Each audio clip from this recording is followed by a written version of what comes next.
Okay, normally I would like to keep this channel Dutch only, but since about 20% of my viewers are from the USA and about 30 worldwide, I decided to make this video also in English. It's a very important video and it's about a big gay site called GayNL, which also has an international branch called Gay EU. The trouble with Gay EU and GayNL is it's a site that has a long history, and it started actually about 15 years ago when gays started to find each other on the internet with IRC chat channels. The site evolved from a site called FaceBase to a site called QueerNL to a site what it is now, GayNL. But it's not only GayNL, it's owned by a company called Gay Group, who also have an escort site and they have a commercial site. They have the big gay magazine here in Amsterdam and actually in the rest of Holland. And also they're close to a lot of gay bars in the Netherlands. The reason because of that is that since the people who work for GayNL were young chatters in the beginning, let's say the 15 years ago, a lot of them became professional in the gay branch. So some of them went to be bar owners and the other ones became internet people, and so basically what I'm saying here is that GayNL is not just a big gay site, it is basically the gay scene of Holland. It's the center, it's the place where everything happens. There are a few more gay sites, but they're more like for the homosexual man, not the people who meet each other, who go in bars, who go to parties, who go to prides, that kind of stuff. If you want to know about that, if you want to meet people about that, you go to GayNL. The big thing about this is that because of this status, GayNL has quite a monopoly position in the gay scene. There are a few smaller sites, but even some of those smaller sites are owned by the Gay Group, the company behind GayNL. And also because some people who work for GayNL also work in the bars, means that if you have a problem with GayNL, you also have a problem in those bars. Nobody will tell you about that and they will find a different reason to kick you out. The real reason is, of course, that they don't like you. The thing is that the gay community is a very personal community. Everybody knows each other, at least the corridors. The people who go everywhere, they know each other.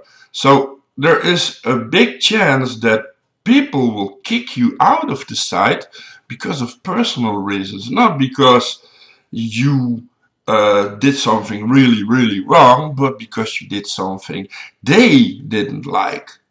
And since I was a gay operator at a major chat site, I made a lot of friends, but I also made a lot of enemies.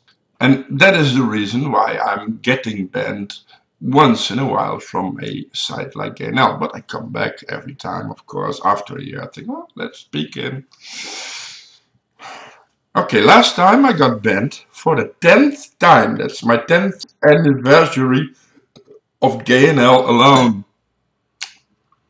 10-time bans in 9 years. And a very strange part of this is that when they started, I was one of the first they called, please, please, please, come on our site. We need you. I even got featured on their former incarnation called QueerNL, where for a week I was on the front page as Aardvark, which was my name at that time, with an interview and everything. And the trouble must be clear. GayNL has a lot of power and therefore a lot of responsibility, but they are using their power in the wrong way. They are kicking you out when you do something they don't like. The thing is that when you're a nice young boy They don't kick you out, you know. Then you're their prize.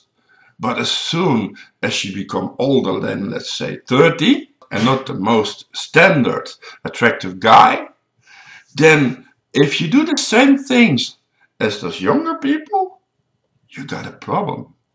And when that happens, and it happened to me, you will lose all the friends you have, you know, because you have a lot of friends you don't see normally, but when you have contacts and which you have meetings with, and your complete gay agenda will be lost. Now, when they ban you, they just ban you. It's just like click, you get a mail, we banned you. There are no warnings. There's no 3-strike in the gay community. There's just like, pop, message, bye. It didn't happen only to me, of course. It happened to a lot of people. And I think that for all the gay watchers, the gay viewers here, I'm not telling something new.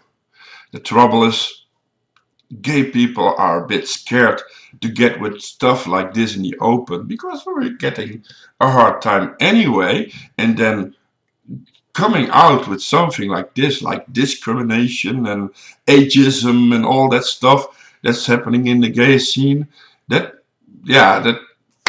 wouldn't be too good for us. But also there is this fear that if they talk about this in the open, that they also will get a ban on GayNL. Now, let's put this in a different perspective. Let's say that I'm a dissident. I'm a political writer in a country, and I write about stuff that people don't like in that government, so they ban me or they give me house arrest. And now everybody in that country who writes about me in the newspaper will go to prison. Well, how does that sound to you? Well, basically that's happening now here in the Free Netherlands, in the gay community. Because if you get banned from GayNL, you get banned from life. Then you can go back to your straight bars and to your straight working place and to your straight football club, but you cannot go to your gay friends anymore because they cannot talk to you. And if they do, they get banned too. And of course, you could go to the smaller sites and start there all over again. But most of those friends you had on GayNL, they're not there because everybody goes to the center where the power is. And that's what I wanted to share with you. I hope you like my channel, even though you probably cannot understand what I'm saying all the time. But it seems something you like, and I'll try to make good videos. And see you later.